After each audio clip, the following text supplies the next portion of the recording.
What up, YouTube? Press here. As promised, here's the next version of the 3-point blender. This is the 3-point blender, but it's called the point first blender.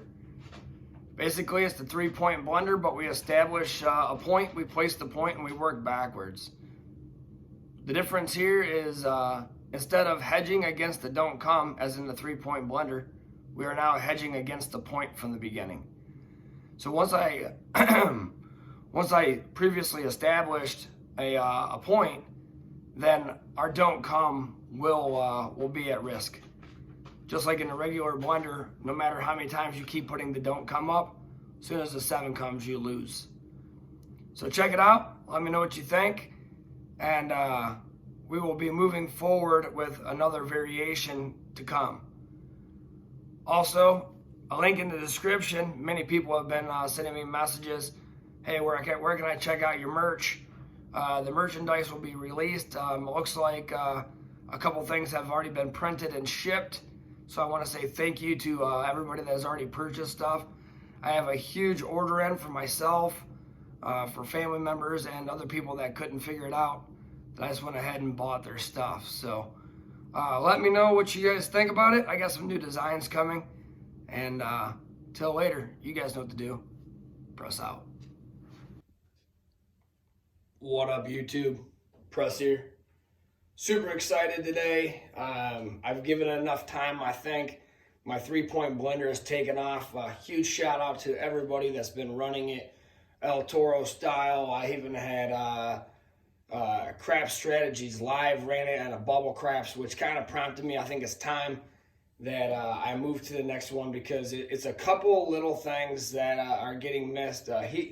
He was taking down one that was just an example. Say he had a point was at 8 and he had a 9, and he would hit something. He would take like the outside number. He would take it down, and then when it got hit, he was losing. So it's just time. It's just time that I move on to the next one. You call the blender a strategy. I mean, the blender is more of like a way of playing.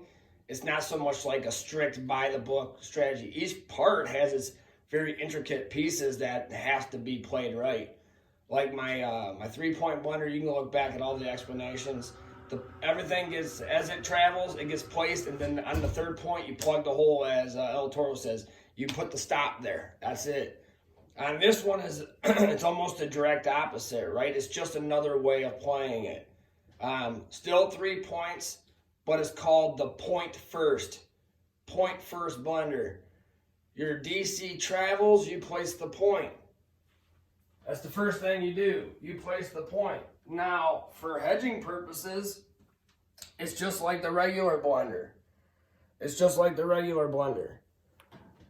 So I'm just going to use some chips here just to kind of demonstrate instead of just me talking at you, right? So I'm just trying to do a little explanation, right? So here, doesn't matter what the denomination is, it's just me showing you. So here, this is at risk, right? We all understand that. As soon as this travels, we have a choice now. Can the risk be here,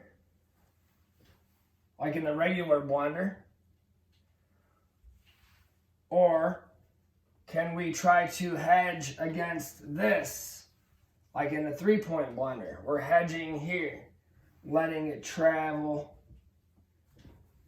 right? Hedging here. Now I'm switching the risk, right? So now I'm going point first blender, right? Here we go.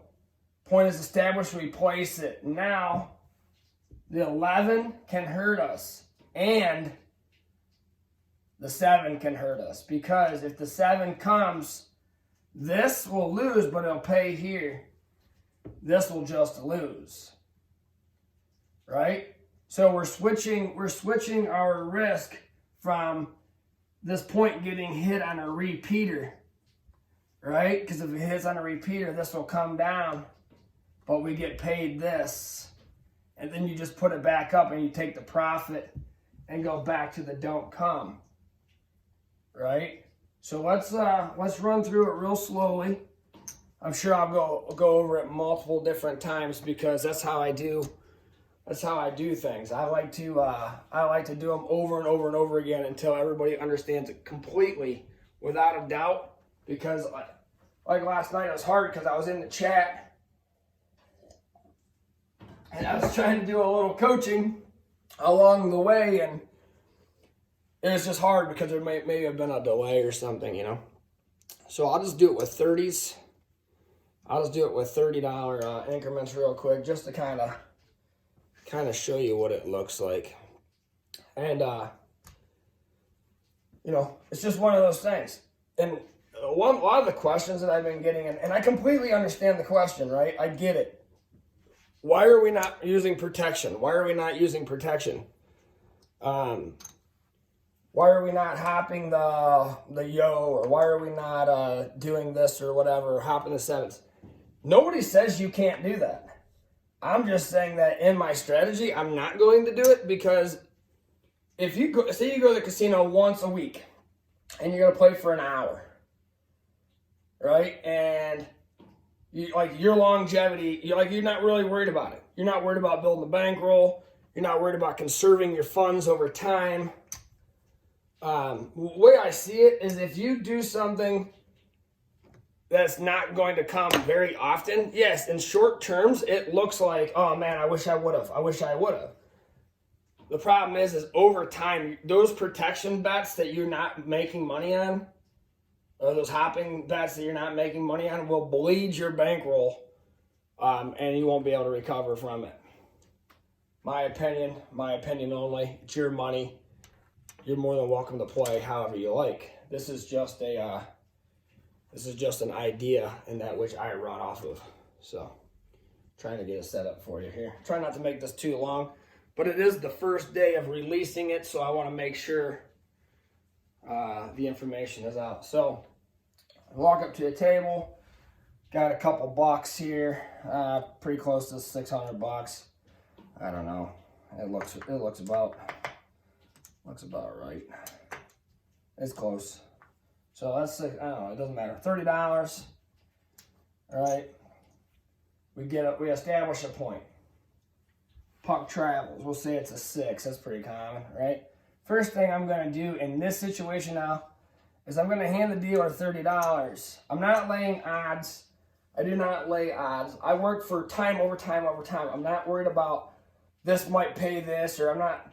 The regular blender, I would go up with like quarters, and then I'd try to press them up higher to have it higher than the front, because my goal in the original blender was to get paid on the difference when the 7 came. That's why I was continuously running the don't come and collecting a little bit of money and reinvesting it. This is based on hitting the numbers that are thrown and getting paid maximum return on that throw. So the 6 got established. We'll go ahead and drop $30 to the dealer and tell him, please place the 6. So right now we have a full hedge. That's 1 point has been established right off the bat, right? Next thing we're going to do is we're going to place our don't come. Now, if the 7 comes or the 11 comes, we're going to lose that. If the 7 comes, we're going to lose this, and this is going to lose, and it's going to pay here on the 7. On the 11, this is just going to go away. On the 2 craps, 3 craps, that gets paid, and obviously we bar the 12. So the next throw, say it's a 10, why not? We'll go ahead and drop this $30. Tell them to go ahead and place my 10. Same scenario, right? So now we have 2 points. We have this one hedged for 1 point, this one hedged for your second point. If this, on $30, if this loses, you get paid $35, right? If this loses, you lose $30, but you get paid $54, right? So that's where we're at here without buying it. I'm not buying it because I'm not wasting the dollar right now. I'm just not, what's the point? I'll take the $54. So I'll take the balance there. So to establish my third point, at this point, I just go ahead and I drop this. Drop this and then don't come. I let it to travel. Now it's going to travel. All right. Now we have our third point and our point first blender.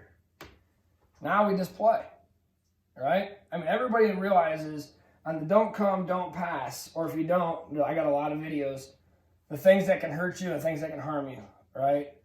Just like in any strategy. So right now, we just play it out, right? Whatever happens. So here's the other variance. If the 9 gets hit, right? If the 9 gets hit, it gets rolled.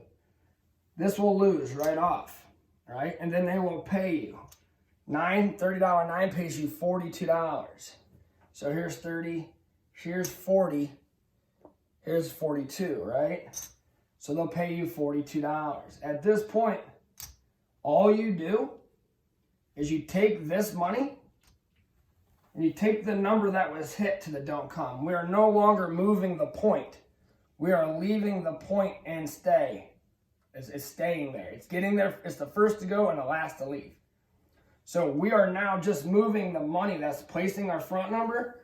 Soon as it gets paid, we take the pay and we slide that point to the don't come. Then we just rack this, right? That's all we're gonna do. Just rack this up. Now we wait for it to come again, right? Goes the 8, we place it, and we sit and wait. Now if the point gets hit, right? If the point gets hit, puck comes off. First thing they do is they're gonna sweep your don't pass. Then they're gonna pay you $30 or $35. For 30, you're gonna get paid $35. Same thing. Take this, right? Put this in your rack. Take this point. Say I have my point on my 6-back or the point. Put it right to your don't pass. Simple. It's very easy. Very understand. I mean it is easy, but it's not easy. It's easy once you understand it. So now you're just working. Where he was making the mistake last night was what I was saying is he went as far as outside. Okay, and I see what he was doing, right?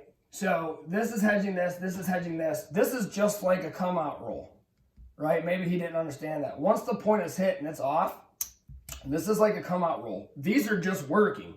You can't win. You can win if the numbers get hit and you just get your money back if the 7 comes. So really the only thing that you're waiting for is for it to get hit. So what he was doing is he was taking his farthest outside number down. So say the 10 got hit, he would lose that $30. And I saw it happen over and over again. It just stays. So if that 10 gets hit, this would lose and he'd get paid to $54. So I see what he was doing, but I was seeing the mistakes that he was making. So you hit a point, you drop that point number down, right? So that's the explanation of it. Once again, this is 36 Full Press. I appreciate you checking out my channel. Stay tuned for more updates. I want to just give it a little bit at a time. I don't want to confuse anybody. So if you have any questions, let me know. Until later, press out.